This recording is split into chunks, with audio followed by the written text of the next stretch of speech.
En direct du Bosch Stadium, bienvenue à ce troisième match de la Série mondiale entre les Cardinals de Saint-Louis et les Red Sox de Boston. Ici Geneviève Tremblay, accompagnée de Sébastien Binet. Bonsoir Sébastien. Bonsoir Geneviève. Présentement, les deux équipes sont à égalité 1-1 dans cette série. Et ce soir, on s'attend à voir un très beau duel de lanceurs entre Joe Kelly et Jake Peavy. Deux lanceurs qui ont connu un très beau début de saison, mais qui, depuis les séries éliminatoires, connaissent beaucoup de difficultés. Oui, exactement. Tu parles de difficultés. Dans le cas des deux joueurs, on maintient une fiche jusqu'à maintenant d'aucune victoire et une défaite, avec une moyenne de points mérités qui est supérieure à 4. Donc, ce n'est pas une bonne moyenne de points mérités dans les deux cas. Si on prend surtout le cas de Jake Peavy, il est à 8,31 de moyenne de points mérités jusqu'à maintenant, donc c'est totalement catastrophique dans son cas. Il devra, lui, ce soir, limiter les frappeurs des Cardinals de Saint-Louis pour ainsi aller chercher la victoire, s'il veut aller chercher la victoire, et surtout donner l'avance à son équipe 2-1 dans cette série mondiale.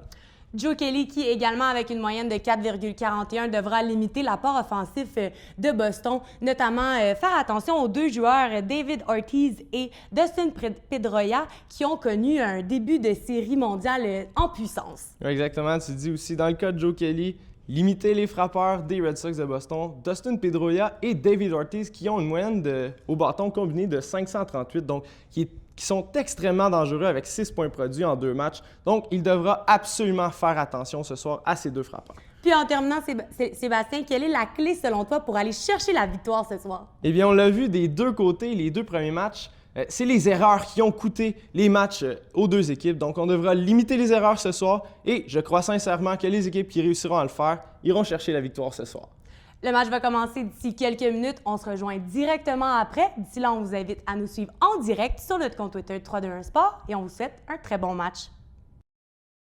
Les Cardinals prennent l'avance dans cette série mondiale en l'emportant par la marque de 5-4 contre les Red Sox de Boston. C'est Alan Craig qui a fait le point victorieux ce soir en fin de 9e manche, dans une décision, ma foi, très controversée. Exactement. L'arbitre au marbre ce soir qui a pris une décision qui a été très controversée, surtout par le gérant John Farrell qui est allé demander des explications après la séquence. Mais on l'a vu ce soir, le joueur de troisième but, Will Middlebrooks, sur la séquence qui a créé de l'obstruction justement avec le coureur, puisque un joueur en défensive qui plonge pour attraper une balle n'est plus considéré comme un joueur qui tente d'attraper cette balle si celle-ci est passée. Donc, en tentant de faire ce qu'on appelle communément une jambette au coureur qui passait par là, on l'a vu, il a commis une obstruction, ce qui donnait une immunité au joueur pour pouvoir croiser le marbre sans problème.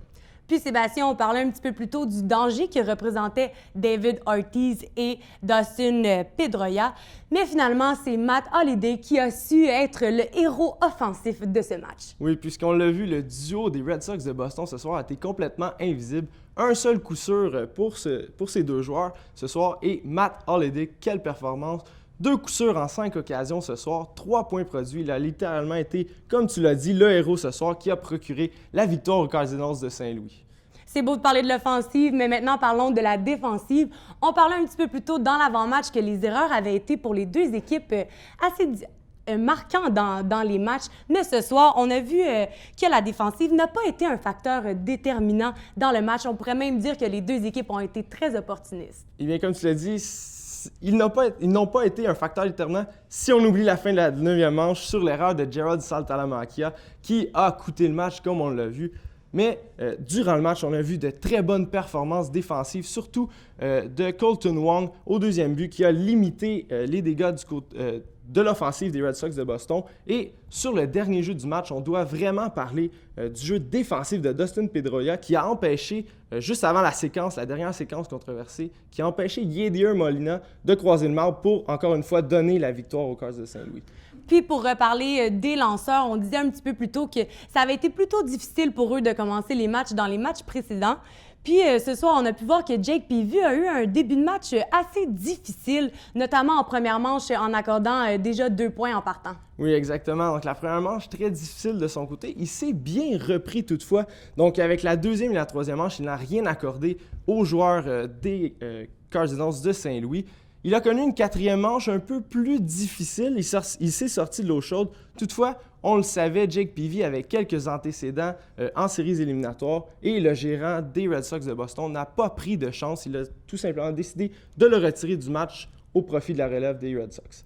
Puis un petit dernier mot sur le deuxième lanceur, Jake Kelly. Joe Kelly, pardon. exactement, Joe Kelly qui a connu de son côté une bonne performance. On a vu des statistiques qui ne représentent pas nécessairement son match. Il a accordé seulement 2 coups sûrs. Toutefois, 2 points mérités, puisque on l'a vu, il a accordé des buts sur balle, surtout qui ont été consécutifs. Donc, des coups sûrs et des buts sur balle dans les mêmes manches. Et les Red Sox en ont profité pour être opportunistes et marquer à 2 occasions contre le lanceur. Puis en terminant, Sébastien, quelle est la question que tu aimerais poser à nos auditeurs? Eh bien, si on prend en compte que cette année, depuis le 11 août, les Cards de Saint-Louis maintiennent une fiche de 27 victoires et 7 défaites, croyez-vous que les Red Sox de Boston réussiront à aller remporter le 4e match à l'étranger pour égaliser la série 2-2? On vous invite à répondre à cette question sur notre compte Twitter 321 Sport. On le rappelle, le score final est de 5-4 en faveur des Cardinals. On se rejoint pour le 4e match de cette série et on vous souhaite une très belle soirée sur nos ondes.